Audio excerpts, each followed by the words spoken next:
আমাদের সমাজে প্রতিবেশী কারা, এটাকেই বিশেষ করে আমরা লক্ষ্য করব। কারণ আমাদের সমাজে সবথেকে বেশি গন্ডগোল, ঝঞ্ঝাট, ঝামেলা, দল মত, এ আজান গেছি নাও ফুরফুরা, এ তবলিগ নাও আহলে হাদিস, এই সমস্ত সবকিছু নিয়ে আমাদের মধ্যে যে সমস্যা, এই সমাধান কোরআনে কারীম কি বলে আমরা তার দিকে ফিরে যাব। আসলে প্রতিবেশী বলতে সে আত্মীয় অনাত্মীয় হতে পারে, মুসলিম হোক অথবা অমুসলিম হোক, যে কোনো অবস্থায় সাধ্য অনুযায়ী তাদের সাহায্য সহায়তা করা, আমার আপনার খবরাখবর নেওয়া, এটা হলো জরুরি। যারা প্রতিবেশীকে কষ্ট দেয় তারা জান্নাতে যাবে না। এদের ব্যাপারে রাসূলুল্লাহ সাল্লাল্লাহু আলাইহি সাল্লাম কসম করে বলেছেন, যেসব কারণে মানুষ জান্নাতে যাবে না তার মধ্যে এক নম্বর হলো প্রতিবেশীকে কষ্ট দেয় যারা। এই প্রতিবেশীকে কষ্ট দেনেওয়ালা যারা, এরা কিন্তু জান্নাতে যাবে না। এ সম্পর্কে আল্লাহ পাক রব্বুল আলামিন বলেন। তবে আল্লাহ পাক রব্বুল আলামিন এই কোরআনে কারীমের মধ্যে এই কথাগুলি যে বললেন যে তোমরা ওয়াবুদুল্লাহ, তোমরা আল্লাহর ইবাদত করো। আমরা ইবাদত করব কার? কথা বলেন। আল্লাহর ইবাদত করব। এই আল্লাহর যে ইবাদত করব, এই ইবাদত করা, বলেন তো দেখি, এটা শুধু আজান গাছির জন্য না শুধু ফুরফুরার জন্য? এই ইবাদত করতে গেলে সবার জন্য করতে হবে, ঠিক কিনা? আচ্ছা, আমরা কেন ইবাদত করব বলেন তো? আমরা ইবাদত করব কেন? আমাদের ইবাদতের উদ্দেশ্যটা কি? আল্লাহ পাক রব্বুল আলামিন কোরআনে কারীমের মধ্যে বলেন, আফাহাসিবতুম আন্নামা খালাকনাকুম আবাসান ওয়া আন্নাকুম ইলাইনা লা তুরজাউন।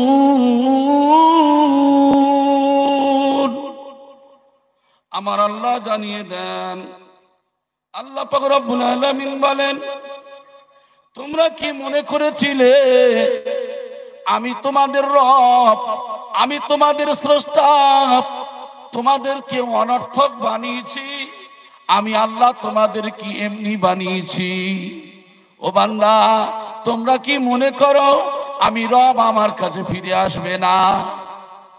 জেনে রেখে দাও, শুনে রেখে দাও, আমি আল্লাহ জানিয়ে দিলাম, অবশ্যই আমি আল্লাহ তোমাদেরকে বানিয়েছি। আমি উদ্দেশ্য নিয়ে এমনি তোমাদেরকে বানাইনি। আর বাংলা জেনে রেখে দাও, তোমরা দুনিয়াতে নামাজ না পড়লেও, রোজা না রাখলেও, যাকাত না দিলেও, হজ না করলেও, অন্যায় করলে, অপরাধ করলেও, আমি আল্লাহ জেনে রেখে দাও, যে করুক আর না করুক, আমার কাছে তোমাদের ফিরে আসতে হবে। যে যেমন কাজ করবে সে তেমন ফল পাবে। বান্দা, দুনিয়ায় আছো, আমার নিয়ামত গুলি তোমরা খাও, আমার নিয়ামত তোমরা ব্যবহার করো, আর তোমরা আমার নাশকরি কেমন করে করো? যেমন এই তাবারুক খাওয়ানো হচ্ছে, আমরা কিন্তু এখানে যারা বসে আছি তার থেকে কিন্তু অধিকাংশ মানুষ, আমরা যারা মজলিসে আসি নাই বা মজলিস শুনি নাই, এমন মানুষ তাবারুকের জন্য ঝালাপালা করছে না, করে না? আরে কথা বলেন না, কান খুলে খেয়াল করে শুনুন। বলে, আপনি যা বলেন না কেন, কোরআন হাদিসের থেকে কিছু সংখ্যক মানুষ আমাদের কাছে মর্যাদা হলো কি, আমাদের কাছে মর্যাদা হলো আগে পেট পুজো করা। আমি আজকের আপনাদের হাই অ্যান্টিবায়োটিক ওষুধ দেব। আমার ভাইজানেরা কান খুলে খেয়াল করে শুনুন। আল্লাহ পাক রব্বুল আলামিন বলছেন, হাযিহি জাহান্নামুল্লাতী কুনতুম তুআদুন। কাল কিয়ামতের ময়দানে অপরাধীদেরকে বলা হবে, অপরাধীরা, পাঁশকুড়ার বটতলা বলে অমুক জায়গার গ্রামে কোরআনের কথা হয়েছিল, হাদিসের কথা হয়েছিল, সেই দিন কি আমার কোরআনের আলোচনা চলেছিল, তুমি সেই দিন কান দিয়ে শোনো নাই, আমার কোরআনকেও অ্যাভয়েড করে চলে গিয়েছিলে। আমি তোমাদের ওয়াদা দিয়েছিলাম, আমার কোরআন থেকে যারা সরে যাবে, আমি রাসূল আমার হাদিস থেকে যারা সরে যাবে, আমি রাসূলুল্লাহ, আমার রাসূল তো জানিয়ে দিয়েছিল, আর আমি আল্লাহ ওয়াদা করেছিলাম, এই সেই জাহান্নাম যা তোমাদেরকে ওয়াদা দেওয়া হয়েছিল, এই জাহান্নামের মধ্যে তোমরা প্রবেশ করো, জাহান্নামের মধ্যে প্রবেশ করো। ও বান্দা, দুনিয়াতে আমি রব, আমি তোমাকে পাঠিয়েছিলাম কেন? আমি আল্লাহ পাক রব্বুল আলামিন অনর্থক তোমার সৃষ্টি করি নাই। তুমি কি করেছো? চাকরি করো পেটে খাওয়ার জন্য, ভবিষ্যতের জন্য। দুনিয়ায় ইনকাম করো, যে ইনকাম তুমি করো একমাত্র তোমার পেটে খাওয়ার জন্য, সন্তান সন্ততি বিবি ভালো থাকার জন্য, ঠিক কিনা? দুনিয়ায় যদি এটা আপনার মনে হয়, আমার আল্লাহ বলেন, আমি তোমাকে বানালাম কি এমনি? বান্দা, তোমার কি আমি এমনি সৃষ্টি করেছি? তাহলে একমাত্র সেই সৃষ্টি করার উদ্দেশ্য আমি রব, আমার কথা কি করে ভুলে গেলে? অথচ দুনিয়ায় আমার নিয়ামত তোমরা খাও, আমি রব আমার নাফরমানি তোমরা করো, আমি রব তোমাদেরকে কেমন করে ছেড়ে দেব? তাই আল্লাহ পাক রব্বুল আলামিন বলেন, ওয়া মা খালাকনাস সামাআ ওয়াল আরদা ওয়া মা বাইনাহুমা বাতিলা। আসমান জমিনের মাঝে আমি যা কিছু বানিয়েছি, যা কিছু দিয়েছি, অনর্থক নয়। আসমান জমিনের মাঝে যা কিছু আছে, ও বান্দা, সব শুধু তোমাদের জন্য। আল্লাযীনা ইয়াযকুরুনাল্লাহ কিয়ামান ওয়া কুউদান ওয়া আলা জুনুবিহিম ওয়া ইয়াতাফাক্কারুনা ফি খালকিস সামাওয়াতি ওয়াল আরদ রব্বানা মা খালাকতা হাযা বাতিলান সুবহানাকা ফাকিনা আযাবান নার। বান্দা, দুনিয়াতে যা বানিয়েছি অনর্থক বানাইনি, সব শুধু তোমাদের জন্য। একবার জোরে বলি সুবহানাল্লাহ। আমি আল্লাহ আমার দেওয়া বাতাস, অক্সিজেন তোমরা নাও। এই বাতাস, দুনিয়ায় যদি অক্সিজেন কিনতে হয়, হসপিটাল নার্সিং হোমে গেলে যখন আপনার অক্সিজেন দেওয়া হয়, অক্সিজেন যখন লাগে, কত টাকার অক্সিজেন লাগে? তোমার 60-70 বছরের জীবনের অক্সিজেন আমি আল্লাহ দিয়েছি। একবার কি তুমি চিন্তা করে দেখেছো, আমার রব, আপনার রব যদি অক্সিজেনের দাম নিত, তাহলে আপনি আমি দিতে পারতাম নাকি? একজন বুজুর্গ বলেছিল, আল্লাহ ও রব আমাকে জান্নাতে দিন। আল্লাহ বলেছিল, বান্দা শুধু তুমি বলবে যে আল্লাহর রহমতে আমি জান্নাতে প্রবেশ করব। ওই বুজুর্গ বলেছিলেন, আল্লাহ আমি 1000 বছর 500 বছর ধরে আমি এত ইবাদত করলাম, আমার ইবাদতের দ্বারা আপনি জান্নাত দেবেন, অতএব আপনার রহমত নিয়ে আমি কেন জান্নাতে যাব? আল্লাহ বলেছিলেন, বান্দা যদি তাই হয়, আমার রহমত যদি তোমার না লাগে, তোমার ইবাদতের দ্বারা তুমি যদি জান্নাতে যেতে চাও, আমি আল্লাহ তোমার যে চোখ দিয়েছি, যে চোখ দিয়ে তুমি দেখো, আর একটা অন্ধ মানুষের দিকে তাকিয়ে দেখো, ওই মানুষটা জীবনে চোখে দেখে না, আর আমি আল্লাহ তোমার চোখ দিয়েছি, ওই চোখ দিয়ে তুমি আমার নাজ নিয়ামত দেখো। অতএব বান্দা, আমার একটা চোখের দেখার কারণে আমি আল্লাহ তোমার 500 বছরের ইবাদত, এই দামটা আমি চাই। ঠিক আছে আল্লাহ, আমি তাই দিলাম। দিয়েছো? বলে হ্যাঁ। এইবারে বলো বান্দা, যে কান তোমারে দিলাম, এই কান দিয়ে যে শোনো, এই কান অনেকেই তো কালা, শুনতে পায় না, বধির। আমি আল্লাহ কান দিলাম, ওই কান দিয়ে তুমি বলো, তুমি শোনো, তাহলে সেই কান দিয়ে যে শোনো, আমার 500 বছরের ইবাদত দাও। বলে আল্লাহ তো আমার নাই। ও বান্দা, শুধু অন্ধ নয়, বোমা নয়, বধির নয়, আমি আল্লাহ তোমার যে অক্সিজেন দিয়েছি, দুনিয়ার যে অনেক কিছু দিলাম, তার দাম কি তুমি দিতে পারবে? বলে না আল্লাহ। আল্লাহ গো, আপনার রহমত ছাড়া আমি জান্নাতে যেতে পারবো না।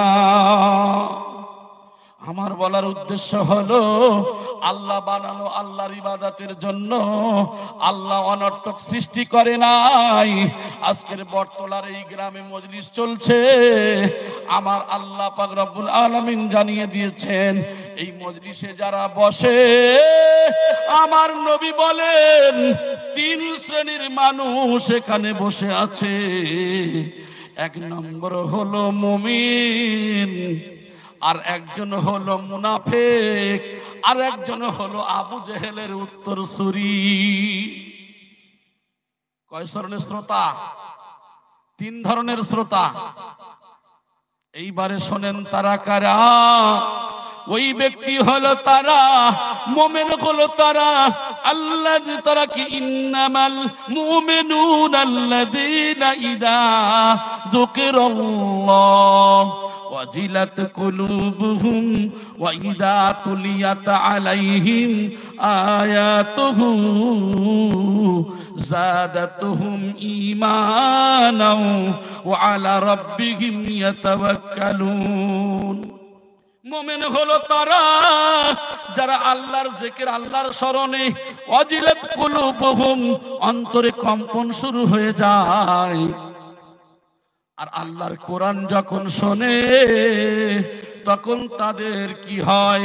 তাদের মনে হয়, ওয়াজিলাত কুলুবুহুম ওয়া ইযা তুলিয়াত আলাইহিম আয়াতুহু, আর আমার কোরআন হাদিসের কথা যখন শোনে, তাদের দিল, তাদের ঈমানটা আরো বেড়ে যায়। এই বাড়ার ফলে কি হয়? বাড়ার ফলে কি হয়? তাদের হয় আরেকটু শুনি, আরেকটু শুনি, কোরআনের আলোচনা শুনতে ভালো লাগে, হাদিসের আলোচনা শুনতে ভালো লাগে, আরেকটু জোরে বলি সুবহানাল্লাহ। এরা কারা? এরা হলো মুমিন। মুনাফিক কারা? ওই সমস্ত ব্যক্তি যারা কোরআনের মজলিসে বসবে, কিছু শুনবে আর কিছু শুনবে না, শোনার পরে শয়তান ওয়াসওয়াসা দেবে, বসতে ভালো লাগবে না, উঠে পালিয়ে যা, তুই এক কাজ কর, ভালো লাগে না, একটু তুই উঠে চলে যা, গল্প গুজব করে আয়, বিড়ি খেয়ে আয়। দুনিয়ার বিভিন্ন ভাবে তার মন মস্তিষ্কের মধ্যে শয়তান ওয়াসওয়াসা দিয়ে এই কোরআনের মজলিস থেকে তুলে দেবে। একমাত্র বিনা প্রয়োজন ছাড়া অপ্রয়োজনে 1 শ্রেণীর মানুষ, তারা কোরআনের মজলিসে বসতে চাইবে না। এরা হলো মজলিসে বসবে বটে, কিন্তু এদের কান, এদের দিল এই দিকে নাই, এরা শুধু বসে আছে। এরা হলো মুনাফিক। আর 1 শ্রেণীর মানুষ হলো তারা কোরআনের মজলিসে বসবে, কোরআন শুনবে না, কোরআনের কথা যদি হয়, বিভিন্ন গল্প গুজব দিয়ে আড্ডাবাজি করবে, যাতে কোরআনের কথা মানুষ শুনতে পায় না পায়। وقال الذين كفروا لا تسمعوا لهذا القرآن والغوا فيه لعلكم تغلبون। আমার আপনার নবী কাবা শরীফের পাশে কোরআন তেলাওয়াত করছেন। আবু জেহেল, আবু লাহাব, এমন করে আখনাস, 4 ব্যক্তি চলে গেলেন কাবা শরীফের 4 কোণে। রাতের বেলা আল্লাহ পাক রব্বুল আলামিনের হাবিব কোরআন তেলাওয়াত করছেন। এমন সময় কোরআন যখন তেলাওয়াত করেন, আল্লাহ বলেন, জিবরাইল যা যা, আমার নবী কোরআন পড়ে, কোরআন আরো বেশি পড়তে বল। আমার আপনার নবী কোরআন পড়ে, আর ইসলামের চিরশত্রু, কোরআনের চিরশত্রু 4টে কোণে দাঁড়িয়ে দাঁড়িয়ে তারা কোরআন শোনে। শুনতে শুনতে তারা মনে করে এত সুন্দর কোরআন তো জীবনে শুনতে ভালোবাসি, কিন্তু এত সুন্দর কোরআন তো জীবনে শুনি নাই। একে অপরে সবাই কিন্তু মহাব্বত করে সারা রাত হয়ে গেল শোনা, ভোর হয়ে গেল, চিন্তা করছে আমরা তো মক্কার জমিনের সর্দার, আমরা যদি কোরআন শুনি আর মানুষ যদি বুঝতে পারে আবু জেহেল কোরআন শুনতে গেছে, যদি বুঝতে পারে আবু লাহাব কোরআন শুনতে গেছে, তাহলে মান সম্মানের ব্যাপার। তাই ভোর হওয়ার সাথে সাথে বার হয়ে গেলেন, এ পালিয়ে চলে আসবেন, আরেকজন পালিয়ে চলে আসবেন। 4 জনের চিন্তা ভাবনা একই। বার হলেন, ঠিক সময় 4 জনের সঙ্গে দেখা। বলছে, আবু জেহেল তুমি এখানে কেন? আবু লাহাব তুমি এখানে কেন? তুমি আখনাস তুমি এখানে কেন? আরে তোমরা কেন? বলে, আমরা মুহাম্মাদের কোরআন শুনতে এসেছিলাম। মুহাম্মাদের কোরআন শুনতে এসেছো? আমরা কোরআন বিরোধী করি আর আমরা কোরআন শুনতে এসেছি? এক কাজ করি, আমরা ওয়াদা করি আর মুহাম্মাদের কোরআন শুনবো না। কিন্তু মুহাম্মাদের কোরআনের মধ্যে যে এত মজা পাচ্ছিলাম, এই জন্য করে আবু বকর পাগল হয়েছে, এই জন্য করে কোরআনের মহাব্বতে হযরতে উমর পাগল হয়েছে, এই জন্য কোরআনের মহাব্বতে উসমান আলী একের পর এক সব পাগল হয়ে মুহাম্মাদের প্রেমের সাগরে ডুব দিয়েছে। জোরে বলেন সুবহানাল্লাহ। কিন্তু 4 জন কি করলেন? সর্দারগিরি চলে যাবে, ওয়াদা করলেন, চলে গেলেন। কিন্তু আবু জেহেল চিন্তা করছে, আজকে তো কেউ যাবে না, সব ওয়াদা করেছে, আজকের আমি একা গিয়ে কোরআন শুনবো। আবু লাহাব চিন্তা করছে, আজকে তো আবু জেহেল যাবে না, কেউ যাবে না, আমি যাব। এক কথায় 4 জন গিয়ে আবার হাজির। আবার কোরআন শুনে আল্লাহ জিবরাইলকে পাঠিয়ে দিলেন, জিবরাইল আবার কোরআন পড়া শুরু করো হে নবী। জিবরাইলকে দিয়ে খবর দেয়া হলো, আল্লাহর নবী কোরআন পড়েন, সবাই শুনে। আবার ভোর হয়ে গেল, 12 হওয়ার সময় আবার 4 জনের সঙ্গে দেখা। কিরে কি খবর? বলে, তোমার খবর যা, আমার খবর তাই। তুমিও কোরআন শুনতে এসেছো, আমিও শুনতে এসেছি। বলে, তাহলে এক কাজ করো, আমাদের তো আসলে মান সম্মান চলে যাবে।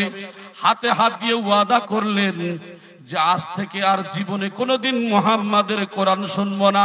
তখন এই কোরআনের আয়াত নাজিল হলো, ওয়াকালাল্লাযীনা কাফারু লা তাসমাউ লিহাযাল কুরআন ওয়ালগাউ ফীহি লাআল্লাকুম তাগলিবুন। কি বললেন? যে একমাত্র যখন কোরআনের কথা হবে, কোরআন তেলাওয়াত হবে, কোরআনের আলোচনা হবে, তোমরা কি করবে? কোরআনের কথা শুনবে না, বরং সেখানে গিয়ে তোমরা ডিস্টার্ব করবে, যাতে মানুষ কোরআন না শোনে, যাতে কোরআন না শোনে। তাহলে এরা কারা? যারা কোরআন শোনে না, যারা গল্প গুজব করে, এরা হলো আবু জেহেল, আবু লাহাবের উত্তরসূরি। আমি 3টে ভাষা দিয়ে আপনাদেরকে বোঝালাম। এ শ্রোতা বিশ্বের সব জায়গায় পাওয়া যাবে না? যাবে না? যাবে। তাহলে আমাদের অ্যানালাইসিস করার দরকার ছিল, আল্লাহ যেহেতু আমাদের অনর্থক সৃষ্টি করেননি, তাহলে আল্লাহ সৃষ্টি করলেন কেন? এ রব, আপনি আমাদেরকে সৃষ্টি করলেন কেন? আল্লাহ বলছেন সূরা জারিয়াতের 56 নম্বর আয়াতের মধ্যে, ওয়া মা খালাকতুল জিন্না ওয়াল ইনসা ইল্লা লিয়াবুদুন।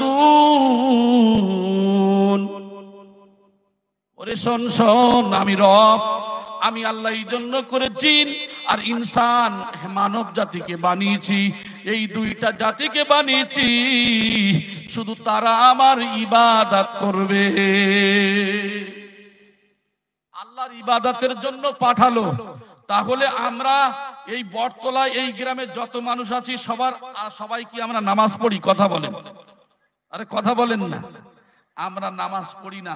তাহলে আল্লাহ পাঠালেন, আল্লাহ বলছে আমার ইবাদতের জন্য, আর আমরা পড়ি না। তাহলে আমরা কাজগুলি ঠিক করছি বলে মনে হয়?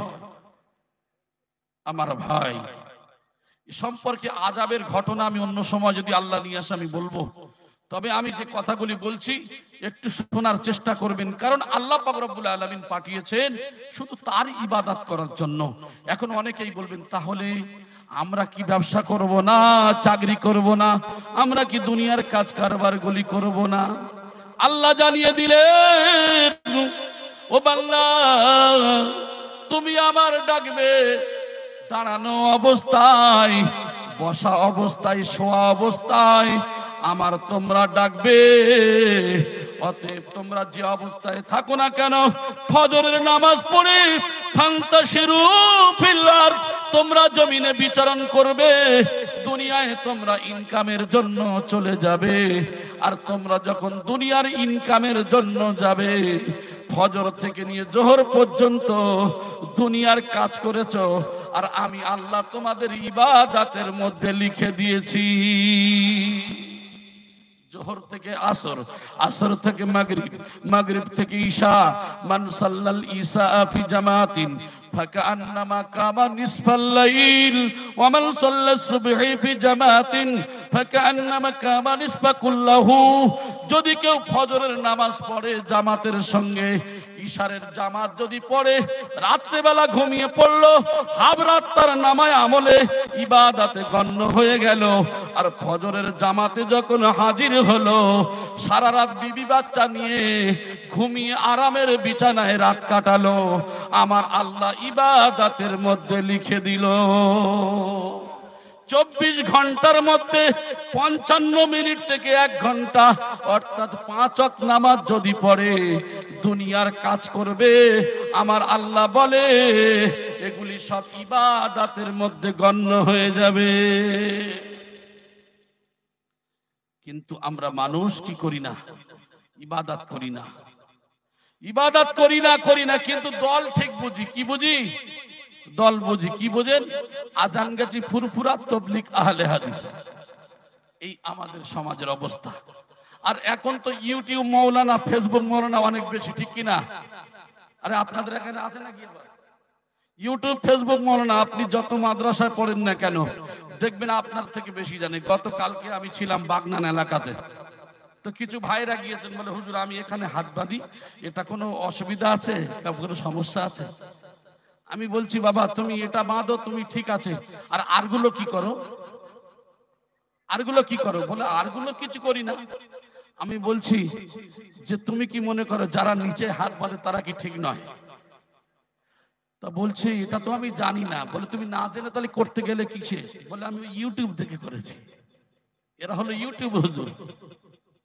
আমার ভাই জানেন, কান খুলে খেয়াল করে শুনুন, আমি আপনি বর্তমান জামানায় একমাত্র ঈমানকে ধ্বংস করার জন্য আমার আপনার এই ফোনটাই যথেষ্ট। 2-4 জন 5 জন মৌলানা আছে যারা সমাজের বুকে ফিতনা ছড়িয়ে যাচ্ছে, এদের থেকে আমাদের সাবধানতা অবলম্বন করতে হবে। এরা এই সমস্ত নেটের জামানায় আসার পরে এই বিভিন্ন ভাষাকে প্রয়োগ করে, গালি দেয়। এছাড়াও এদের ভাষাগুলি এত খারাপ, এত নোংরা, এর কাজের কারণে অন্যান্য ধর্মের ভাইয়েরা তারা দেখে আর হাসে, এমনকি ইসলামকে হাসির খোরাক বানিয়ে দিয়েছে, ঠিক কিনা? আমি আপনাদেরকে বলবো, সুফি মুফতি আজম গাছী রহমাতুল্লাহি আলাইহি বলেন, তুমি পুরপুরা করো ছাড়তে হবে না, তাবলীগ করো ছাড়তে হবে না, জামাত ইসলামী করো, ছাড়তে হবে না। আহলে হাদিস করো, ছাড়তে হবে না। বাবা জেনে রেখে দাও, তুমি কি করবে? বিনা কাজায় তুমি শুধু 5 ওয়াক্ত নামাজ কায়েম করবে। জোরে বলি সুবহানাল্লাহ। তুমি যাই করো না কেন, তুমি কি জানো না আমার ভাই জানো, অনেকে হাজী সাহেব এখানে আছেন, মক্কা মদিনাতে যেখানেই দেখবেন আমরা এখানে হাত বাঁধা দিয়ে গন্ডগোল করি, আর মক্কা মদিনার জমিনে সেখানে দেখবেন কেউ হাত বাঁধে আপনার বুক নাভির উপরে, কেউ হাত বাঁধে বুকে, কেউ হাত বাঁধে ঠিক কাঁধে, কেউ হাত বাঁধে আপনার নাভির নিচে, আর কেউ হাত পর্যন্ত বাঁধেও না। সেখানে কোনো সমস্যা নাই, সেখানে কোনো সমস্যা নাই। যত সমস্যা মেদিনীপুর আর হুগলি বর্ধমান 24 পরগনা, শুধু হাত বাঁধা দিয়ে গন্ডগোল। আমার সোনার ভাইয়েরা, আল্লাহ পাক রব্বুল আলামিন জানিয়ে দিচ্ছেন, বান্দারে আমি রব তোমাদেরকে পাঠিয়েছি আমার ইবাদতের জন্য। যে যে পন্থায় যে যে পদ্ধতিতে ডাকো না কেন, আমি রব সবার মনের খবর জানি না বলেন। দেখবেন হজের ট্রেনিং যখন হয়, হজের ট্রেনিং এর সময় দোয়া শেখানো হয়, এই দোয়া আছে, বই দেওয়া হয়। আবার অনেকেই এখন বলেও দিচ্ছেন, আগে এগুলি খুব জোর দিতেন, এখন বলে দেয় তুমি কিছু বোঝো না, অন্তত তুমি বাংলাতেও দোয়া করবে, বাংলায় যা ইচ্ছা তুমি দোয়া চাইবে। আল্লাহ উম্মতে মুহাম্মাদের ক্ষমা করো, আল্লাহ আমাদের ক্ষমা করো, বাপ দাদা নানা নানি সবার ক্ষমা করে দাও। মনের যত ইচ্ছা তুমি যা ইচ্ছা তাই দোয়া করবে, তুমি দরুদ শরীফ পড়বে। শুধু রুকনে ইয়ামানিতে গেলে আর ওখান থেকে নিয়ে হাজারে আসওয়াদ পর্যন্ত একটাই দোয়া পড়বে, রব্বানা আতিনা ফিদ দুনিয়া হাসানাতাও ওয়া ফিল আখিরাহ হাসানাতাও ওয়া কিনা আযাবান নার। এখন আমি আপনি লক্ষ্য করে দেখি, এখন সেখানে তো অনেকেই বাংলায় দোয়া করেন, আমরা অনেক ভাইয়েরা দেখবেন আরবিতে পড়েন, আর অন্যান্য ইন্দোনেশিয়া বলেন, মালয়েশিয়া বলেন, আর অন্যান্য তুর্কির ভাইয়েরা যারা আছে, এরা যখন পড়েন দেখবেন তাদের ভাষায় তারা পড়ে, ঠিক কিনা? তুর্কি ভাষা মালয়েশিয়া ভাষা বোঝেন না নাকি? বাংলা ভাষা বোঝেন না? তাহলে আল্লাহ পাক রব্বুল আলামিন গোটা পৃথিবীর জমিনে যত ভাষা আছে, যত প্রাণী রয়েছে, সবার ভাষা যদি নবী সুলাইমান বুঝতে পারে গো, আল্লাহর দেওয়া নবী যদি বুঝতে পারে, আমার আল্লাহ বোঝে না এমন কোন ভাষা নাই। তাই আমি আপনাদেরকে বলি, ইউটিউব ফেসবুক দেখে ঝগড়া করে লাভ নেই। আপনি শুধু পড়বেন, আমার আপনার মুর্শিদ বলছে বিনা কাজায় 5 ওয়াক্ত নামাজ পড়বে। দুনিয়ার মানুষের দিকে তাকিয়ে দেখলাম মানুষগুলি ইচ্ছা করে নামাজগুলি কাজা করে, না ইচ্ছা করে কাজা করা যাবে না। বাবা তুমি যদি আল্লাহর ভয়ে থাকে একটা পবিত্র মাটি রেখে দেবে, আল্লাহর ভয় যদি থাকে একটা নামাজের কাপড় রেখে দেবে। পৃথিবীর যে প্রান্তরে যাও না কেন, পানি যদি না পাও, উযু যদি না করতে পারো, আমি আল্লাহ জানিয়ে দিলাম, ফাইন খিফতুম ফারিজালান আও রুকবানান ফাইদা আমিনতুম ফাযকুরুল্লাহ কামা আল্লামাকুম মা লাম তাকুনু তা'লামুন। আমি আল্লাহ যদি আমাকে ভয় করো, ফারিজালান হাঁটা অবস্থায়, আর রুকবানান অথবা আরোহী অবস্থায়, ট্রেনে, গাড়িতে, বাসে, প্লেনে, ঘোড়ার পিঠে, উটের পিঠে নামাজ কায়েম করো। রুকু সিজদা করতে পারো না, চোখের ইশারা দিয়ে পড়ো। রুকু সিজদা করতে পারো না, হাতের ইশারা দিয়ে পড়ো। রুকু সিজদা করার সুযোগ নেই, আঙ্গুলের ইশারা দিয়ে পড়ো, চোখের পাতার ইশারা দিয়ে পড়ো। কি করবে? সুযোগ হয় নাই ওখানে রুকু সিজদা করা, ফাইদা আমিনতুম যখন তুমি স্থগিত হবে, আরামদায়ক জায়গায় চলে আসবে, ফাযকুরুল্লাহ আমি আল্লাহ আমাকে স্মরণ করো, নামাজটাকে দোহরে দাও, কামা আল্লামাকুম মা লাম তাকুনু তা'লামুন যেটা তুমি জানতে না আমি আল্লাহ তোমারে শিক্ষা দিয়েছি। জোরে বলেন সুবহানাল্লাহ। তাহলে আমরা দেখি নামাজ কাজা করি, আর তিনি কোন দল কোন মত দেখলেন না যে বাবা কোন দল মত যে যা করে ওখানেই থাকবে, কিন্তু বাবা তোমরা বিনা কাজায় 5 ওয়াক্ত নামাজ কায়েম করবে। জোরে বলি সুবহানাল্লাহ। আর যদি কাজা করো, মান তারাকা সালাত মুতাআম্মিদান ফাকাদ কাফার, যে ইচ্ছাকৃত নামাজ তরক করলো সে অবিশ্বাসীর সমপর্যায়। তাহলে আল্লাহ পাঠালেন কিসের জন্য? আল্লাহর ইবাদতের জন্য।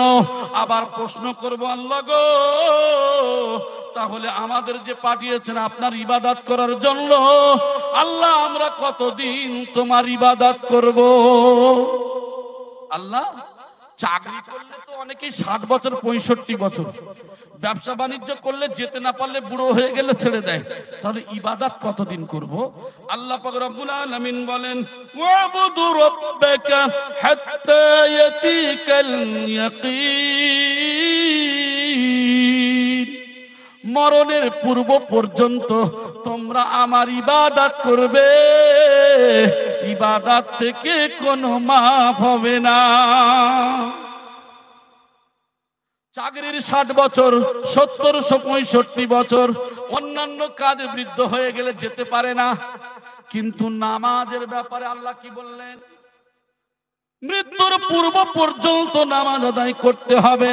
সেই নামাজকে সংরক্ষণ করতে গেলে তাই কামিল মুর্শিদ সুফি মুফতি আজান গাছি রহমাতুল্লাহ আলাইহি তাই বললেন যে বাবা বিনা কাজায় নামাজ আদায় করতে হবে।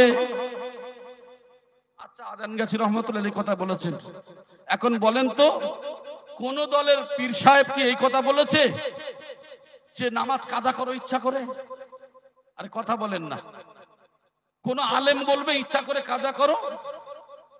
বরং কাজা মানুষ করে জানে না বলে করে, আর এগুলি সবার জ্ঞান সমান থাকে না, তাই আমরা অনেকেই বলি না। কিন্তু তিনি এমন একজন মাওলানা, এমন একজন মুহাদ্দিস, এমন একজন মুফাসসির, তিনি এমন একজন ফকিহ, তিনি কি করলেন আমাদের কাছে এইভাবে তিনি শিক্ষা দিলেন, বাবা একমাত্র রব বলেছেন মৃত্যুর আগ পর্যন্ত কি করতে হবে? রবকে ডাকতে হবে, অর্থাৎ সালাত আদায় করতে হবে। এই সালাত তোমার জীবনে কাজা না হয়ে যায়। সুবহানাল্লাহ। এখন বলবেন আমরা তো কাজা তো করি।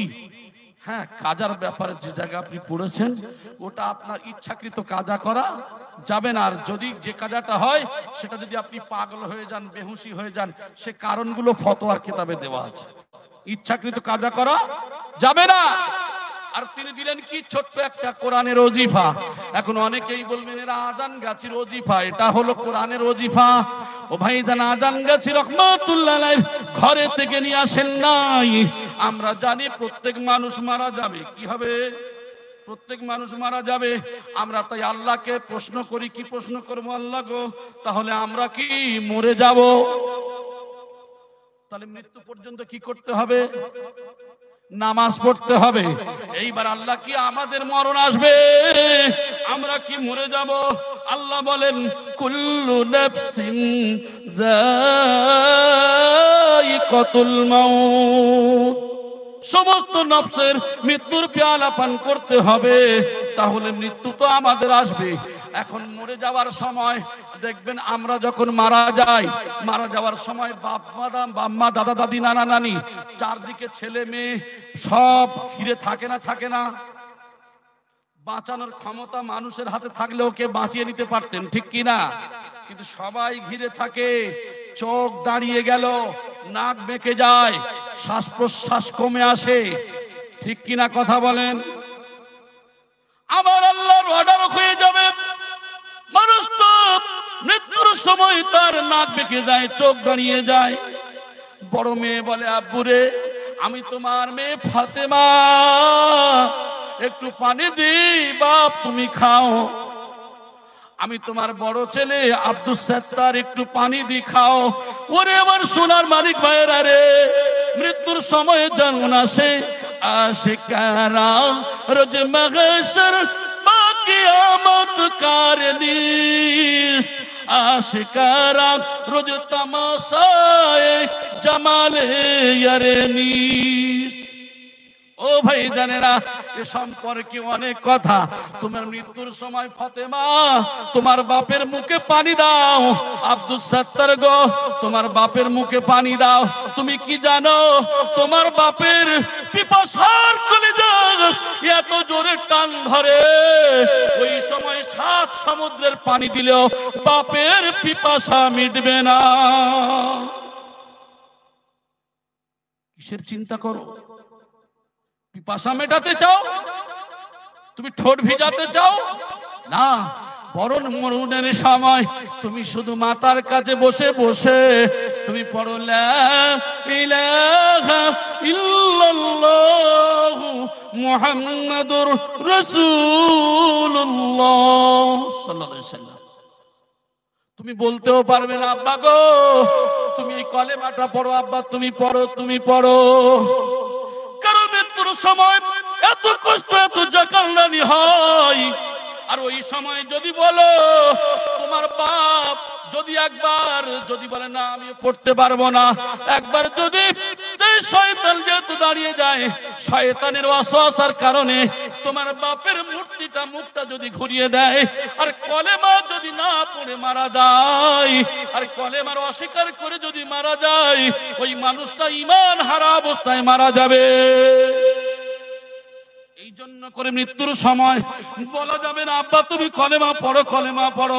অথচ তুমি কলেমা পড়বে আর তোমার আব্বার কানে যাবে, আব্বা চেষ্টা করবে সুযোগ হলে পড়বে, ওই মানুষটা ঈমানে কলেমা পড়তে পড়তে জান্নাতে চলে যাবে।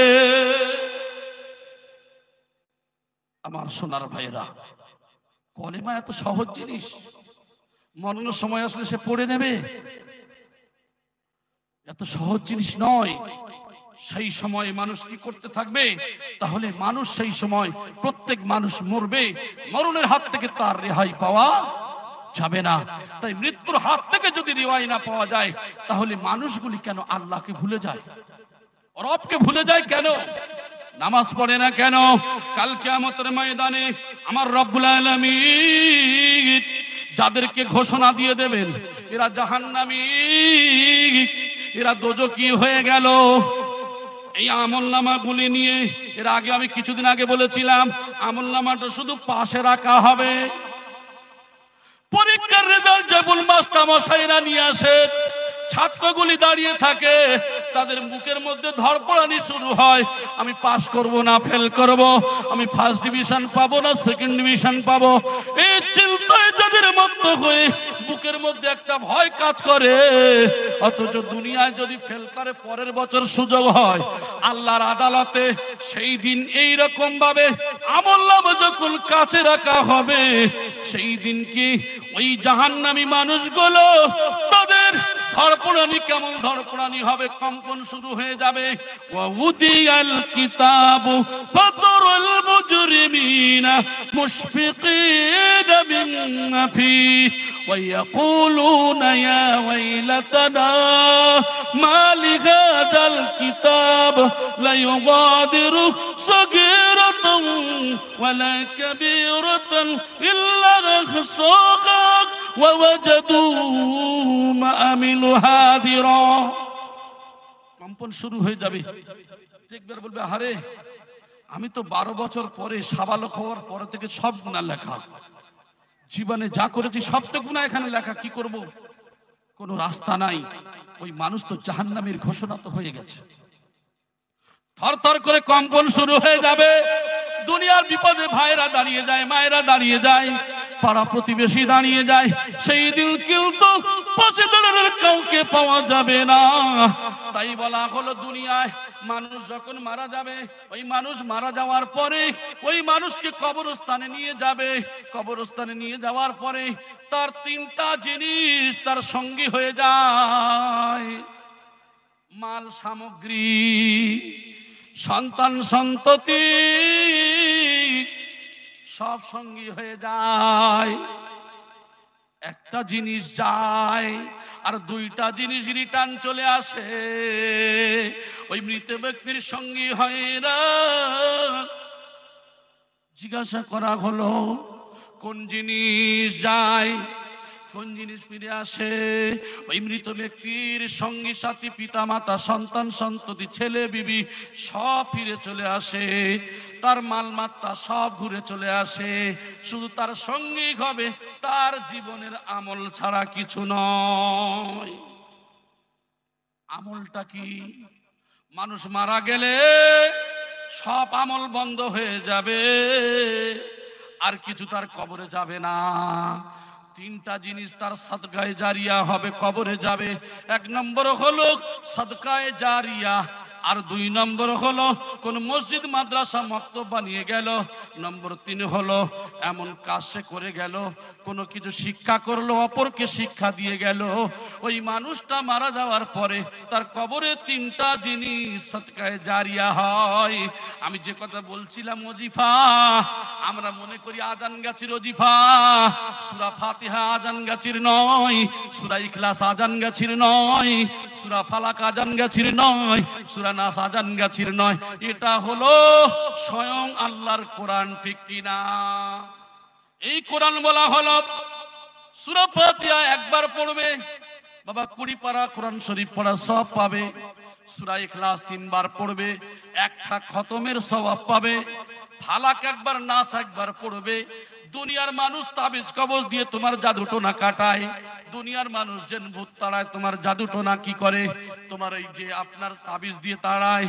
আর মুফতি আজল গাছি রহমাতুল্লাহ আলাইহি বলেন যে নবীর সাহায্য করেছে, নবীকে জাদু করা হয়েছে, আর এই ফালাক নাস অবতীর্ণর কারণ আমার আপনার নবী সুস্থ হয়েছে।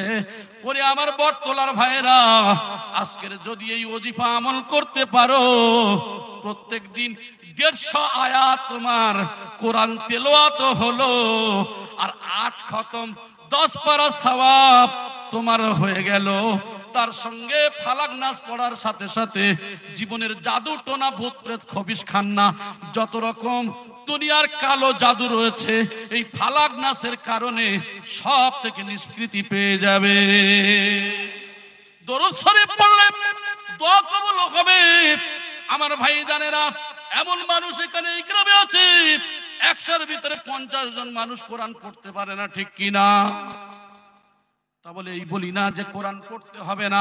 উতলুবুল ইলমা মিনাল মাহদি ইলাল লাহদি, দোলনা থেকে কবর পর্যন্ত তুমি শিক্ষা অর্জন করো, তুমি পড়তে থাকো, পড়ার কোনো শেষ নাই।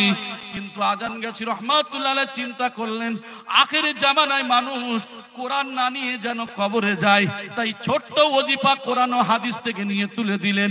এই কোরআনের ওজিফা পড়বে ও মানুষ, তুমি আজকের পড়ে আজকে রাতের বেলা মারা গেলে তুমি তো এমন কাজ করে গেছো, 8 খতম 10 পারা তোমার কবরে যাবে। আর পৃথিবীর যত মানুষ পড়বে একটাই দোয়া করে, আল্লাহ গো এই ওজিফা পড়ে যারা কবরে চলে গেছে তাদের পাগড়িয়ে পৌঁছে দিন। আর যারা বর্তমানে পড়ছেন এখনো জন্মাই নাই, কিয়ামত পর্যন্ত এসে পড়বে, আল্লাহ গো আপনার রহমত আপনার করুণা তাদের উপরে বর্ষণ করুন। এখন একজন মানুষ পড়ে 8 খতম 10 পারা তার কবরে পৌঁছাবে। Crore crore America, Japan, German, London, Malaysia, পৃথিবীর বিভিন্ন দেশে এই কোরআনের ওজিফা কম বেশি সবাই লক্ষ লক্ষ কোটি কোটি মানুষ পড়ে। তাহলে একটা মানুষ আজকের পড়ে মারা গেল, ওই মানুষের কবরে প্রত্যেকদিন কোটি কোটি খতম তার সাদকায়ে জারিয়া হবে। একবার জোরে বলি সুবহানাল্লাহ। তাই বললেন বাবা কি দেবে ওজিফা দাও, ও বাবা কি দেবে ওজিফা দাও। কিসের কথা বলবে? ওজিফার কথা বলো।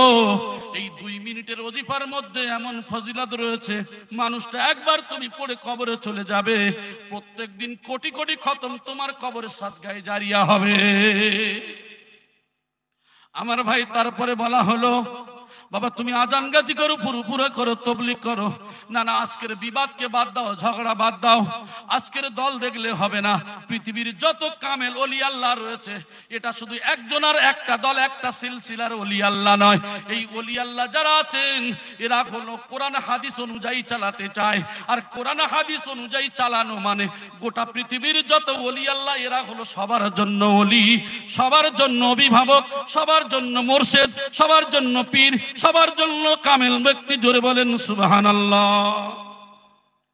আমরা খালি মনে করি যিনি 52 জেলার পীর, উনি 53 জেলার পীর, ইনি আজান গাছের পীর, উনি অমুক দলের পীর, এই সমস্ত মনোভাব আমাদের, ঠিক কিনা? না, আপনি কোরআন হাদিস অনুযায়ী চললে গোটা পৃথিবীর যত এমন ব্যক্তি আছে আল্লাহওয়ালা, এনারা এদের উদ্দেশ্য তো এটাই, কোরআন হাদিস অনুযায়ী চলবে, ঠিক কিনা? তাহলে এই কামেল ব্যক্তি সবার জন্য। জোরে বলেন সুবহানাল্লাহ। তাই বললো বাবা তুমি যে দল যে সিলসিলায় থাকো কি করবে বাবা? হালাল খাবে গো, হালাল খাবে।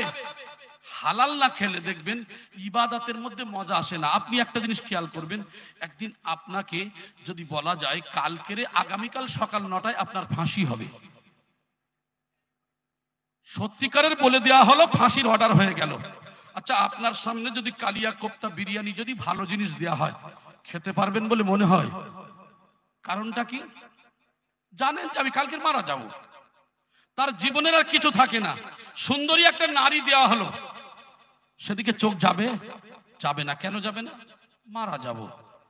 বান্দারে, তুমি একবার অনুধাবন করো, অল টাইম তোমার তো ভাবার দরকার ছিল যে আল্লাহ তো আমার কখন মৃত্যু দেবেন আমি তো জানি না। সকাল হলে এখান থেকে রাস্তায় উঠবো, আমার গাড়িতে অ্যাক্সিডেন্ট হয়ে আমি মারা যেতে পারি। রাতের বেলা শোয়ার পরে শ্বাস প্রশ্বাস বন্ধ হয়ে হঠাৎ হার্ট অ্যাটাক করে তো আমি বিছানায় মরে যেতে পারি। তাহলে মৃত্যুটা কখন আসবে আমি তো জানি না। তা মৃত্যুর কথা যদি আমার স্মরণ থাকতো, তাহলে তো আল্লাহ বলেছেন, আল্লাহর নবীকে রাসূল, আগে নামাজ, আগে রোজা, আগে যাকাত, আগে হজ নয়। ইয়া আইয়ুহার রাসূল কুলু মিনাত তাইয়্যিবাতি ওয়া আমালু সালিহান। হে রাসূল, সর্বপ্রথমে তুমি হালাল খাও, তারপরে সৎ কাজ করো। জোরে বলি সুবহানাল্লাহ। আল্লাহর নবীকে হুঁশিয়ার করা হলো।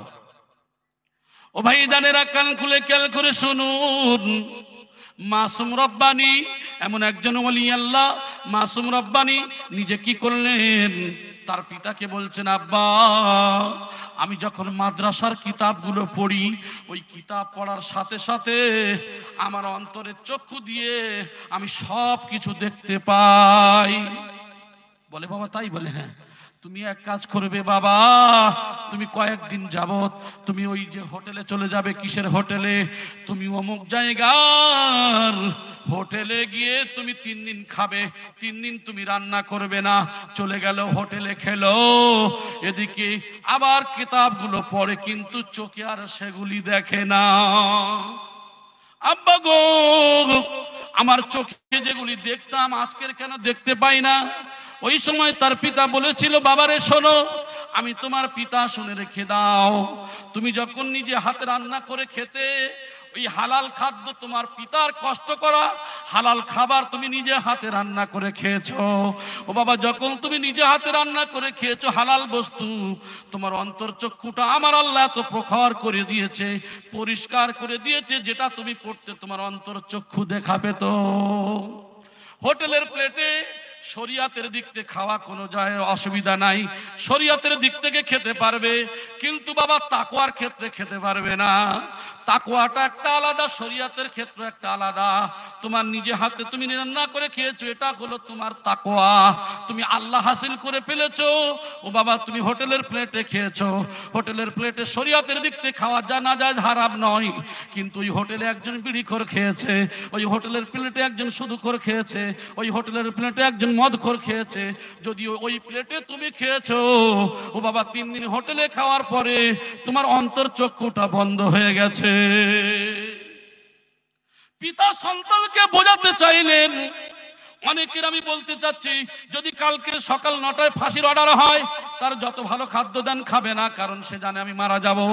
আল্লাহর বান্দা, যদি তোমাদের ওই ভয় থাকে, দেখবে মসজিদে যখন নামাজ পড়ে, নামাজ পড়ার পরে কারোর বাপ মারা গেল, মা মারা গেল, তার অন্তরটা নরম হয়ে গেল, ওই মানুষটা সর্বসময়ের জন্য তার চোখে পানি, নামাজ পড়ে, নামাজের মধ্যে মজা, আর ভাবে যে আমার জীবনে তার কিছু নাই, বাপ চলে গেছে, মা চলে গেছে। তার জীবনটা এমন ওই সময়টা এত নরম হয়ে যায় যে না, আর জীবনে আমি আর দুনিয়া দুনিয়া করে কি করব, কারণ ওই সময়টা তার জেহেন, তার ব্রেনটা তার মরে যাওয়া পিতা মাতার দিকে তার ব্রেন চলে গিয়েছে। ও জানে আমার বাম্মা যেমন চলে গেছে আমিও চলে যাব, তাই দুনিয়ায় আর কি করব, দুনিয়া দুনিয়া করে আর লাভ নাই। ওই সময় সে কিছু পেয়েছে, কিন্তু মানুষটা যখন আবার দুনিয়ার মধ্যে পড়ে গিয়ে দুনিয়ার সাগরে হাবুডুবু খেলো, ওই মানুষের জেহেন ব্রেনের মধ্যে সেই যে ভয়, সেই মহাব্বতটা আর নাই। তাই মানুষ যখন নামাজ পড়ে, তাকবীরে উলার সঙ্গে সই করে নামাজ পড়ে, কিন্তু ওই মানুষের হালাল খাদ্য না থাকার কারণে ও নামাজ পড়ে অন্যদিকে মন, নামাজ পড়ে তার মনে থাকে না, নামাজ পড়ে তার বিভিন্ন সমস্যা হয়, নামাজের মধ্যে মজা আসে না। তাই কামেল মুর্শিদ বলেন, বাবা তুমি যখন হালালটা খাবে, হালাল খাওয়ার কারণে মিজরি যেমন চাগলে মিষ্টি লাগে, চিনি খেলে মিষ্টি লাগে, ভালোবাসলে প্রেমিকার কথা ভাতের তলায় তার ছবি ওঠে, দুনিয়ার সব কিছু তার দেখতে পায়। মোহাব্বত যে যারে করে সেই মোহাব্বত সে সেটাই বোঝে। ঠিক তদ্রূপ তুমি যদি নামাজ পড়ো হালাল খেয়ে, ওই নামাজের মধ্যে দেখবে কত মজা, কত মজা। আর মানুষ নামাজ পড়ে, নামাজের মধ্যে মজা আসে না, অথচ ওই মানুষটা হারাম খাওয়ার কারণে ওর দিল বন্ধ হয়ে গেছে, তাই নামাজ পড়ে বটে নামাজের মজা পায় না। আর নামাজের মজা না পাওয়ার কারণে আজকের ফজর কাজা, ফজর পড়বে জোরে, জোরে গিয়ে ভালো লাগে না আসর কাজা, আসর কাজা হওয়ার কারণে মগরিবে গিয়ে পড়বে, মগরিব পড়ার সময় নাই ঈশা কাজা। আজকের কাজ করে এসেছি বড় কষ্ট হয়, ঈশার নামাজ পড়বো না, ফজরে গিয়ে পড়বো। ওই নামাজ ছাড়তে ছাড়তে মানুষের নামাজটা ছেড়ে গেল। আল্লাহ বলছেন ইন্নাস সালাতা তানহা আনিল ফাহশাই ওয়াল মুনকার, নামাজ খারাপ কাজ অশ্লীল কাজকে দূরে সরায়। নামাজ কি করে? খারাপ কাজ অশ্লীল কাজকে দূরে সরায়। কার কথা বলেন তো? আল্লাহর কথা। আচ্ছা, আল্লাহ মিথ্যা বলেছেন না সত্য বলেছেন? আল্লাহ যদি সত্য বলেন, যদি নামাজ পড়লে খারাপ কাজ দূরে সরে, তো নামাজ পড়লে মানুষ তো খারাপ কাজ করছে। তাহলে এর দ্বারা বোঝা যায় মানুষ নামাজ পড়ে, নামাজের মতো নামাজ হয় না। আসলে শুরুতে আজান গাছি রহমাতুল্লাহর কথা নয়, আর 2 মিনিট আমার সময় আছে। আমি আপনি চিন্তা করে দেখব যে একটাই জিনিস ফিকির করব, আসলে এটা আমার আপনার মুর্শিদ শুধু বলেননি, তিনি হাদিস থেকে বলেছেন লাহমিন নাবাতা মিনাস সুহতি কুল্লু লাহমিন নাবাতা মিনাস সুহতি কানাতিন নার আওলা বিহি।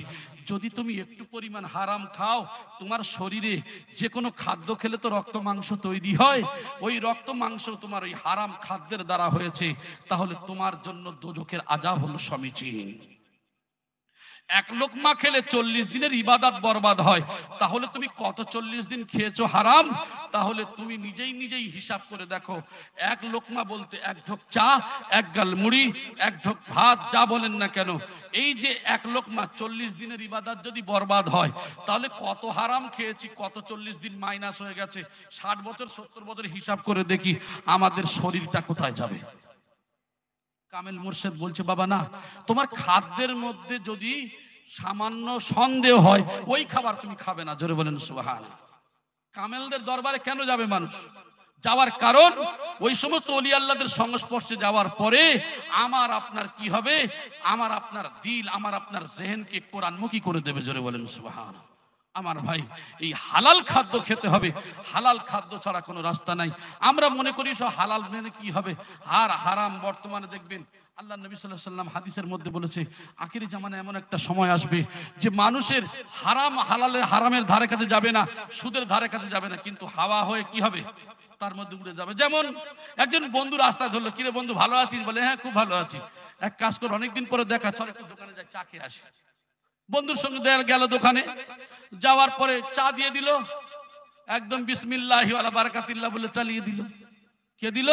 সলিমউদ্দিন, জীবনে নামাজ পড়ে না, টাটকা সুদ করে সুদে টাকা খাটায়, খাইয়ে দিল। আপনি নামাজি মুত্তাকি পরেজগার বন্ধু আমার সুদের টাকা দিয়ে চা খাইয়ে দিল, আপনি মাশাআল্লাহ বিসমিল্লাহ বলে মেরে দিলেন, পেটে চলে গেল। অথচ সুদের হাওয়া থেকে মানুষ বাঁচবে না। রাসূলুল্লাহ সাল্লাল্লাহু আলাইহি ওয়াসাল্লাম সে হাদিসের মধ্যে বলেছে।